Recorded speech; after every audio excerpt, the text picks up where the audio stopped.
हरे कृष्णा। श्रीमद् भागवतम प्रसंग। श्री कृष्ण और बलराम अपने गुरुदेव का गुरु दक्षिणा स्वरूप उनके मृत पुत्र को यमराज के नगरी से लेके आए। ये बहुत ही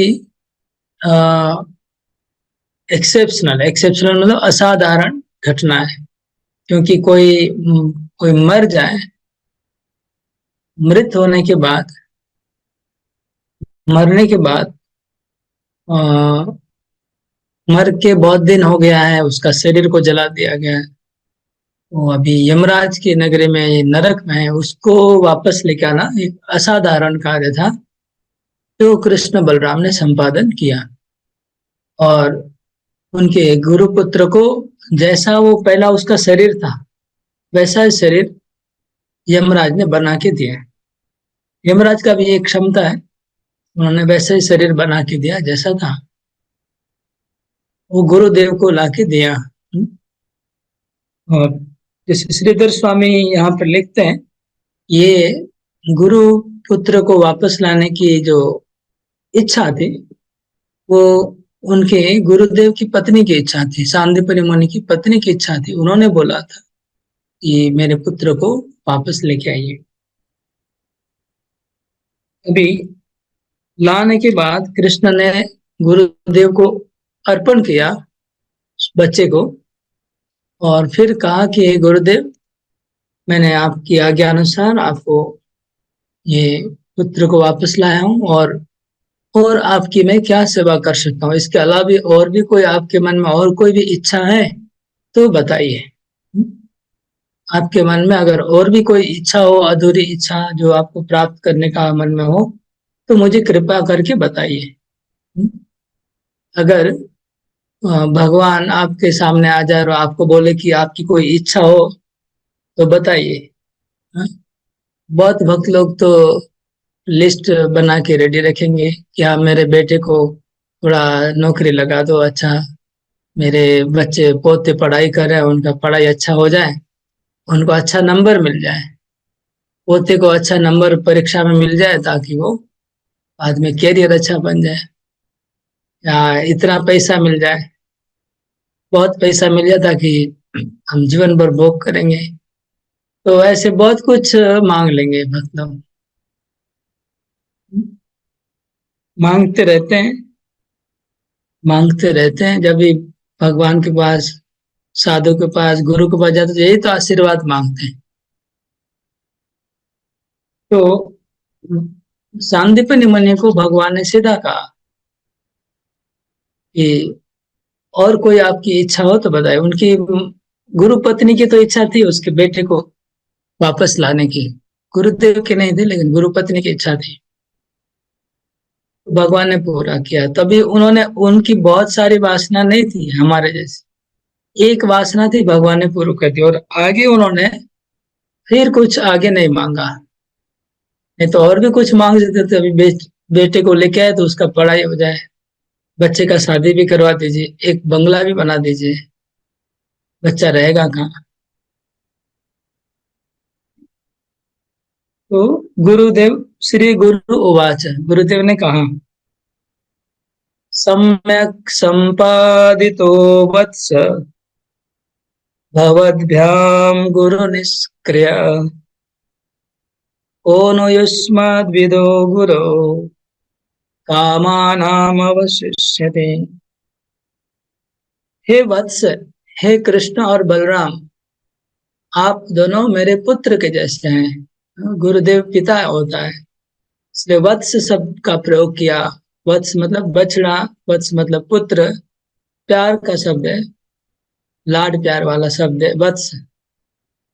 तो हे वत्स, कृष्ण बलराम, आप तो मेरे पुत्र के जैसे हो। आपने गुरुदेव की दक्षिणा सम्यक रूप से आपने संपादन की है, सम्यक संपादित हो। आपने गुरुदेव का जो आदेश है उसको सम्यक रूप से संपादन किया। सम्यक रूप से संपादन करने का अर्थ खाली पुत्र को लेके नहीं आए, उसको पहले के जैसा ही बना के लाए। हम्म? और तुरंत लेके आए, मतलब सम्यक, मतलब अच्छी तरह से संपादन किया कार्य को। विलंब भी नहीं किया है कार्य करने में, और क्वालिटी, तो क्वालिटी वाइज जब किसी को हमको सेवा मिलती है, कोई हमको सेवा देता है, तो जब लोगों का जब सेवा में मन कम होता है, तो एक तो विलंब करते हैं सेवा करने में, बोलने के बाद बहुत देर के बाद पूरा करेंगे, और एक क्या करेंगे, उसका क्वालिटी अच्छा नहीं करेंगे, गुणवत्ता अच्छी नहीं होगी। तो सम्यक संपादित तो मतलब काम भी जल्दी किया, और अच्छी क्वालिटी का सेवा किया, सेवा भी अच्छा क्वालिटी, गुणवत्ता, मतलब अगर वास्तव में किसी को प्रेम के साथ जब सेवा की जाती है, तो हम हमेशा ध्यान रखते हैं कि सेवा अच्छे से अच्छे प्रकार से की जाए और टाइम से की जाए। इसलिए सम्यक संपादितो वत्स भवद्भ्याम गुरु निष्क्रिया, गुरुदेव के प्रति आपने अपना कर्तव्य को बहुत अच्छे से निभाया। और आप बोल रहे कि और कोई हमारी इच्छा है कि नहीं, तो उसका उत्तर यह है कि आपके जैसा जिनका शिष्य हो और आपके जो गुरु बने, उनके मन में और कोई इच्छा रहने का संभव ही नहीं है। कोनो यस्मद् विदो गुरु कामानाम अवशिष्यते, आप जैसा शिष्य मिल जाए, मतलब सारी, उनका कहने का अर्थ ये है, कहने का अर्थ ये नहीं कि कृष्ण जैसा शिष्य मिलने से आ, वो आपकी सब इच्छा पूरी कर देगा, ये कहने का अर्थ नहीं है। एक अच्छा शिष्य मिल जाए, वो गुरु की सारी इच्छा पूरी कर देगा, ये बात नहीं बोलना चाह रहे हैं। बोल रहे कि आप जैसा अगर शिष्य मिल जाए, तो यही सबसे बड़ी प्राप्ति है, और कोई इच्छा रहनी नहीं चाहिए। मतलब आप समझ रहे हैं, इसका दो अर्थ होता है। जब सांदीपनी मूलनी बोलते हैं कि आपके जैसा शिष्य जिसको मिल जाए, उसको मन में और क्या इच्छा बाकी रह सकती है, तो इसका दो अर्थ होता है। इसका अर्थ क्या, क्या एक अर्थ होता है बताइए, मैं आप लोग को पूछ रहा हूँ। हरे कृष्णा।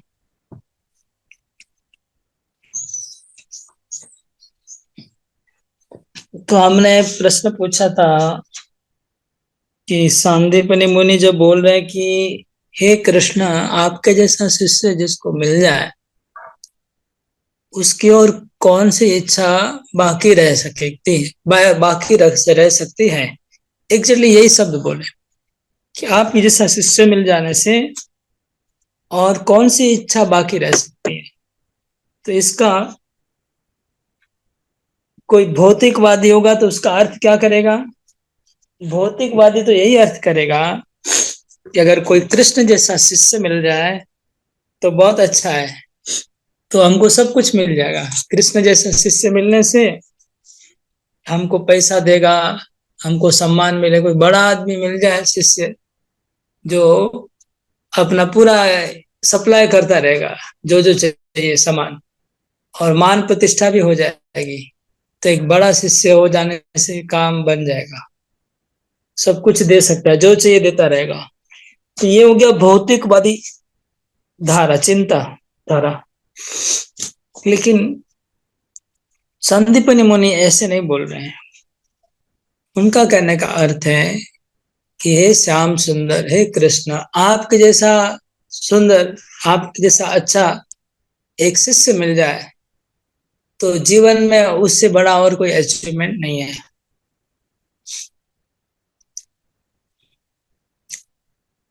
तो यहाँ पर जैसे सत्यभामा माता ने बताया कि कृष्ण बहुत अच्छे शिष्य थे और अच्छा पढ़ाई करते थे, तो वो बात भी नहीं है।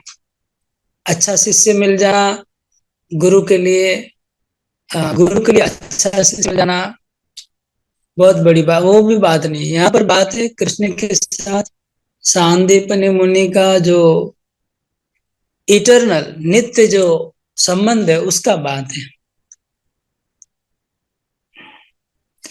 इसको समझ में आएगा श्रीधर, कोला बेचा श्रीधर के बात से समझ में आएगा क्या बोलना चाह रहे शांति में। कोला बेचा श्रीधर को चैतन्य महाप्रभु ने पूछा। कोला बेचा श्रीधर मतलब अत्यंत गरीब था, उसका केले का छोटा बागान था, वो केला बेचता था और केला का पत्ता बेचता था, केला का थोड़ा बागान भी था कि नहीं भगवान जाने, केला खरीद के केला ही बेचता था। तो केला का बहुत कम प्रॉफिट होता है, उस जमाने में तो और भी कम था,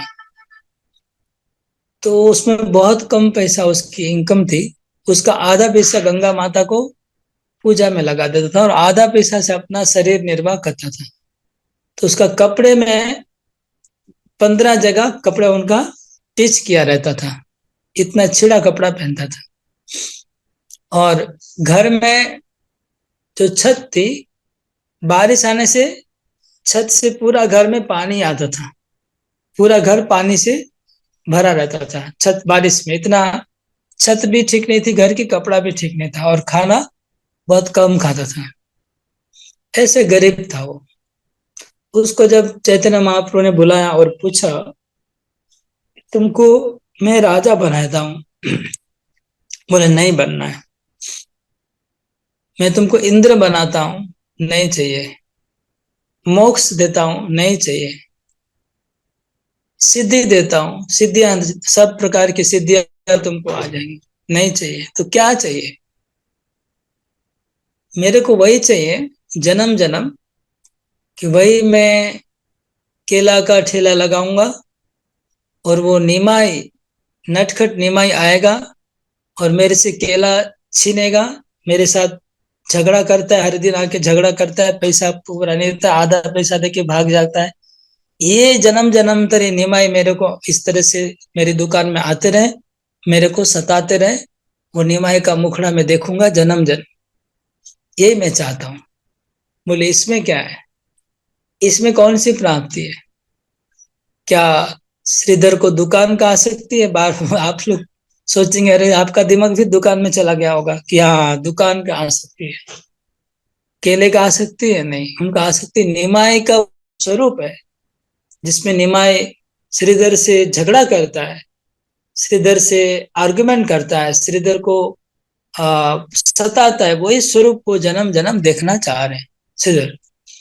इवन उन्होंने गोलोक धाम की भी प्रार्थना नहीं की, वैकुंठ की भी प्रार्थना नहीं की, और ये भी प्रार्थना नहीं की कि मेरे को आपके चरणों का दास बना दीजिए, मैं आपकी चरण की जन्म जन्म सेवा करूंगा, आपका नाम, ये नहीं बोले कि वो निमाय जो मेरे से कंदल करता था, वो निमाय जन्म जन्म मेरे को मिले।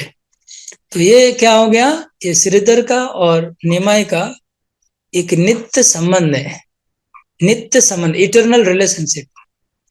वही उनकी इच्छा है कि जन्म जन्म मेरा वो संबंध बना रहे। इसी प्रकार सांदीपनि मुनि और कृष्ण, सांदीपनि मुनि गुरु है, कृष्ण इनके शिष्य हैं, इन दोनों के बीच में एक नित्य नित्य संबंध है।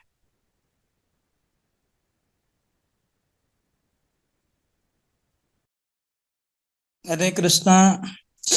अभी बंद इसलिए हो गया कि रूम इतना गर्म हो चुका है, मेरा रूम, और रूम की वजह से मोबाइल इतना गर्म हो चुका है कि मोबाइल में बार मैसेज आ रहा है कि इतना आपका मोबाइल बहुत गर्म हो गया है, ये बहुत डेंजर है और इसमें जूम नहीं चल सकता है।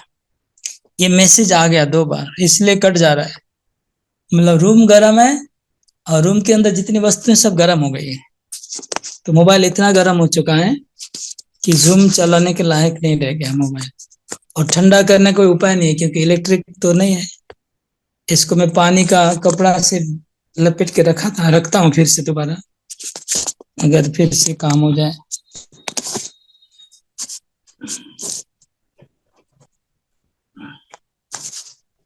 ओके, देखते हैं, पानी का कपड़ा से लपेटा हुआ है, अगर ठंडा हो जाए थोड़ा मोबाइल।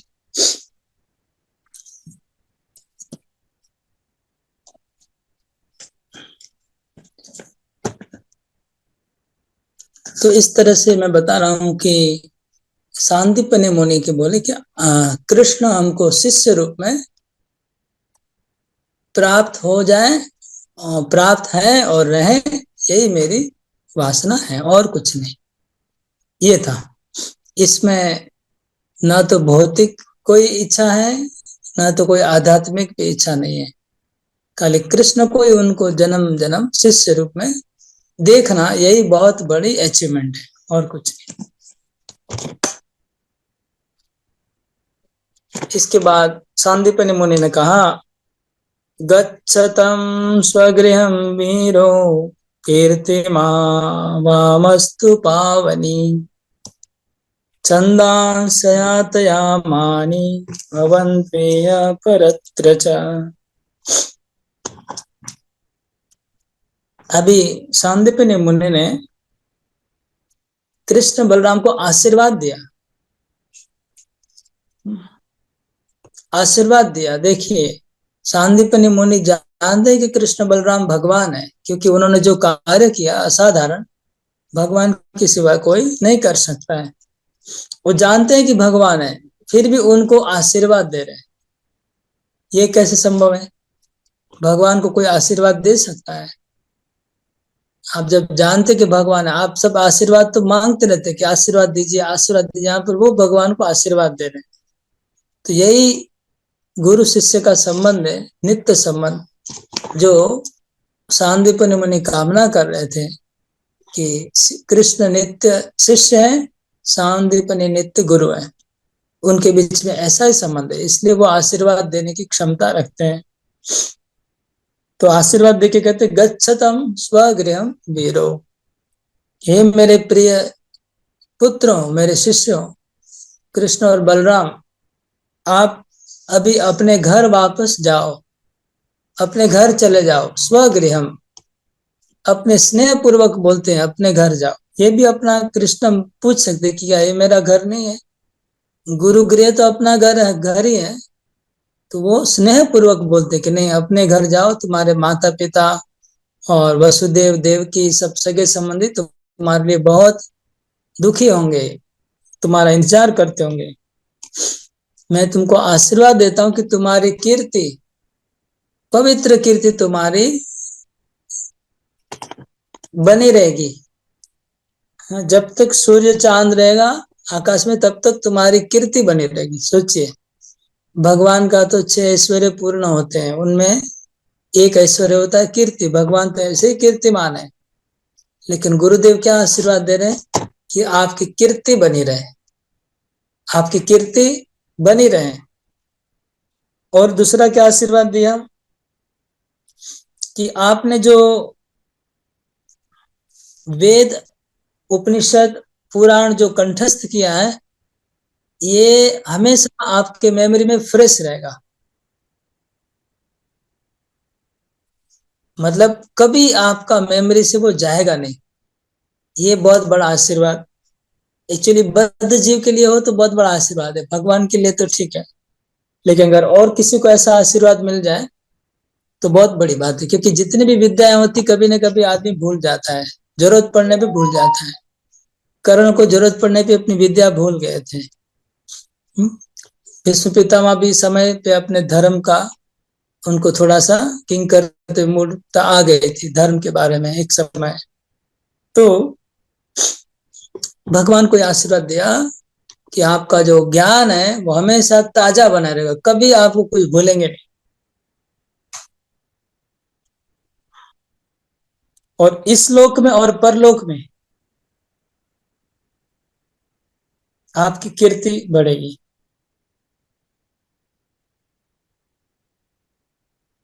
इस लोक और परलोक में आपका विद्या बना रहेगा, वो आपका कीर्ति बनी रहेगी, कभी भूलेंगे नहीं। सोचिए, अभी अभी उन्होंने देखा कृष्ण बलराम भगवान है, अपने पुत्र को लेके आए, मृत पुत्र को, उनको कैसे आशीर्वाद दे रहे हैं कि आपकी कीर्ति बनी रहेगी, इस लोक परलोक में आपकी मेमोरी कभी जाएगी नहीं। यही वात्सल्य रस है। वात्सल्य रस ऐसा है जो भुला देता है कि वो भगवान है। अभी भी सामने काम हुआ, फिर भी उनको अपना शिष्य मान रहे और आशीर्वाद दे रहे हैं।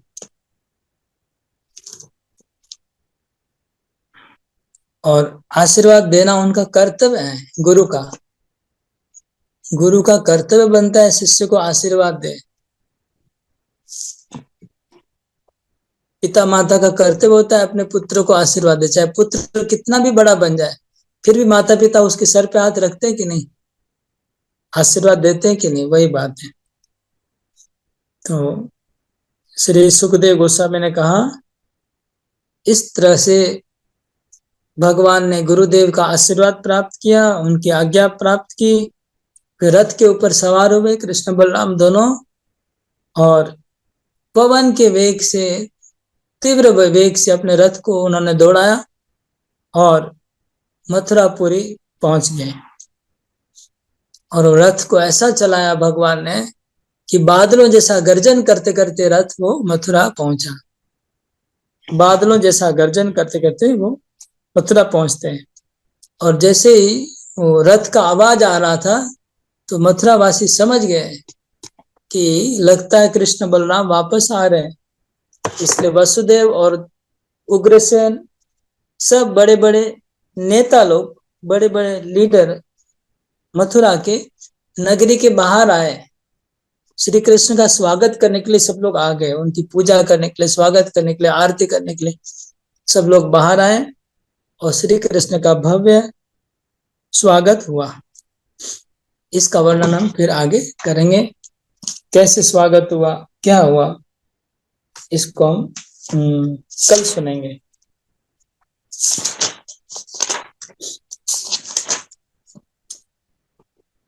हरे कृष्णा कृष्ण कृष्ण हरे हरे, हरे राम राम राम हरे हरे। ठीक है, तो चूंकि अभी भी टेम्परेचर हाई है, इसलिए मैं बंद करता हूँ, नहीं तो फिर